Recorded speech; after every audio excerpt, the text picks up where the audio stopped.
പ്രിയമുള്ളവരെ, ഞാൻ ഹരീഷ് ആർ നമ്പൂതിരിപ്പാട്. ദേശീയ വർണ്ണദിനമായ ഇന്ന് ഒരു കഥ കേൾക്കൂ. ബഹുവർണ്ണ ലോകം. പടം വരയ്ക്കാൻ ആഗ്രഹിച്ചിരുന്ന കൊച്ചു പെൺകുട്ടിയായിരുന്നു തന്മയി. അവൾക്ക് മുത്തച്ഛൻ ചകിരി കൊണ്ട് മനോഹരമായ ഒരു ബ്രഷ് ഉണ്ടാക്കി കൊടുത്തു. ബ്രഷ് കയ്യിലെടുത്ത് തന്മയി പറഞ്ഞു, നിന്നെ ഞാൻ ചിത്രു എന്ന് വിളിക്കാം. നമുക്കൊരുമിച്ചൊരു ചിത്രം വരച്ചാലോ ചിത്രൂട്ടി? അത് കേട്ട് തല കുലുക്കിക്കൊണ്ട് ബ്രഷ് പറഞ്ഞു, എന്നെക്കൊണ്ട് എത്ര മനോഹരമായ ചിത്രം വേണമെങ്കിലും വരയ്ക്കാൻ പറ്റും. പക്ഷേ എനിക്കൊരു നിറവുമില്ല. ചായങ്ങൾ കിട്ടിയാൽ നമുക്ക് നോക്കാം. ചായങ്ങൾ കിട്ടിയാൽ നമ്മളൊന്നായി നാനാതരത്തിൽ പടം വരയ്ക്കും. ചായങ്ങൾ ഇല്ലെങ്കിൽ എന്തു ചെയ്യും? ആരുണ്ടു നമ്മെ സഹായിക്കുവാൻ?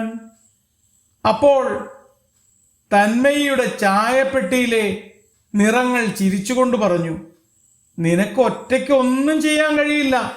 ഞങ്ങളുടെ സഹായമുണ്ടെങ്കിലേ നിറമുള്ള ചിത്രങ്ങൾ വരയ്ക്കാൻ കഴിയൂ.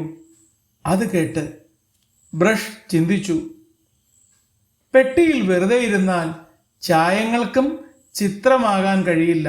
ഞാൻ എല്ലാവരെയും ഒരുമിച്ച് ചേർക്കാം. ആദ്യം അവൾ നീല നിറമെടുത്തു, ആകാശം പെയിന്റ് ചെയ്തു. അടുത്തത് പച്ച, മനോഹരമായ പാടങ്ങൾ വരച്ചു. ഓറഞ്ച് നിറത്താൽ സൂര്യനെയും മഞ്ഞ ചുവപ്പ് നിറങ്ങളിൽ പൂക്കളെയും വരച്ചു. ഇളം നീല നിറത്തിൽ മേഘങ്ങൾ തെളിഞ്ഞു. തവിട്ട് കലർന്ന ചുവപ്പ് നിറത്തിൽ മണ്ണ് തിളങ്ങി.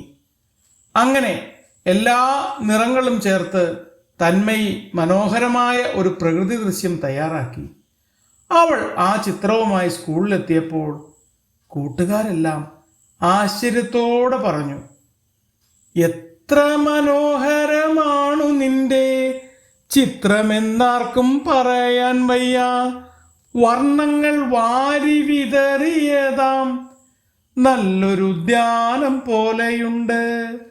അത് കേട്ടപ്പോൾ ചിത്രകാരി ബ്രഷിനെയും ചായങ്ങളെയും ചേർത്ത് പിടിച്ചുകൊണ്ട് പറഞ്ഞു, ഒരു വർണ്ണം മാത്രം ഒറ്റയ്ക്ക് നിൽക്കുമ്പോൾ പ്രപഞ്ചത്തിന് യാതൊരു ഭംഗിയുമില്ല. നാനാ നിറങ്ങൾ ഒരുമിച്ച് ചേരുമ്പോഴാണ് പ്രകൃതി മനോഹരിയാവുന്നത്. അത് കേട്ട് ആകാശത്ത് മഴവില്ല് വിടർന്നു നിന്നു.